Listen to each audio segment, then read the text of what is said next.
The purpose of this video is to help troubleshoot the F11 error code on a Whirlpool Duet washer.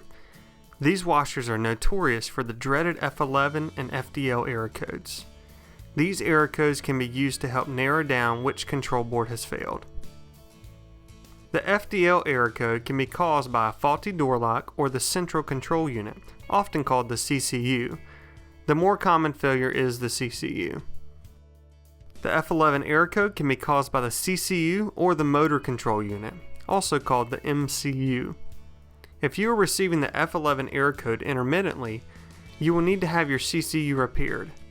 If you are receiving the F11 code error at the beginning of the cycle and the drum does not begin to spin, it is most likely due to a failed motor control unit.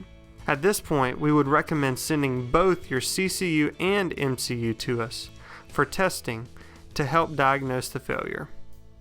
If you have any questions about these failures, or if your washer control boards do not look like the ones in this video, please call us to discuss your particular failure.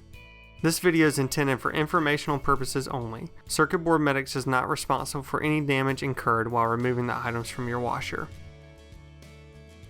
We will now show you how to remove the CCU from your washer. The tools used to remove the CCU from your washer are a large and small flathead screwdriver, a nut driver, and a T20 Torx bit. You may also use a 7mm or 9/32 socket if you do not have a Torx bit.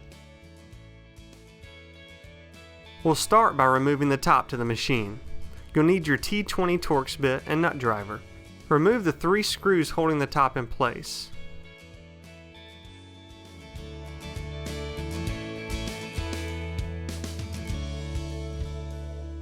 Once the screws are removed, gently slide the top panel towards the back of the machine. It should come off fairly easily. Now you have access to the CCU. Remove each cable from the CCU. We recommend labeling the CCU and cables accordingly to facilitate the reinstallation of the unit. You can use your own labeling system, but just use masking tape and a pen. There's no need to get sophisticated with your label making process. Each connector has a unique slot to prevent you from installing the connectors into the wrong position.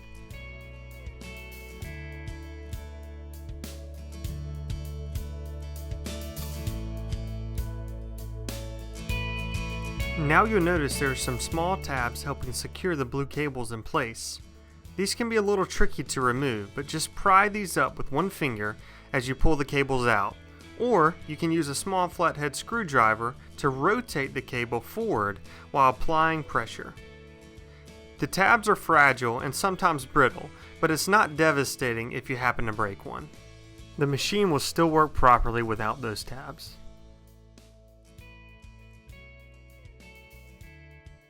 Now remove the CCU from the frame of the washing machine before you disconnect the cables from the shorter side.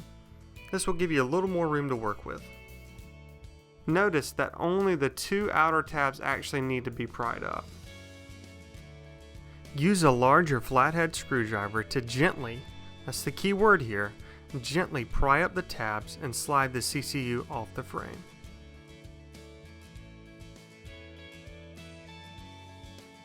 Now disconnect the remaining cables from the CCU. They'll usually be secured by small tabs like the blue cables along the front side. You'll need to use both hands or a small flathead screwdriver and possibly wiggle the cables a bit to free them.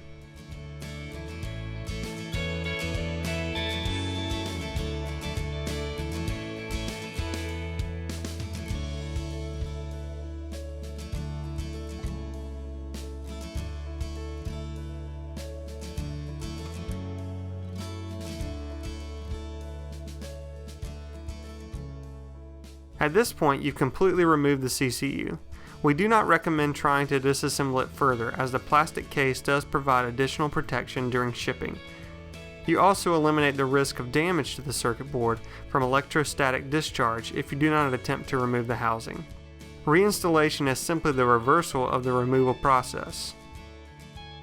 You are now ready to send your CCU to Circuit Board Medics to repair for the F11 and FDL error codes. Please call us at 1-800-547-2049 or visit www.circuitboardmedics.com to place your order, or ask any questions.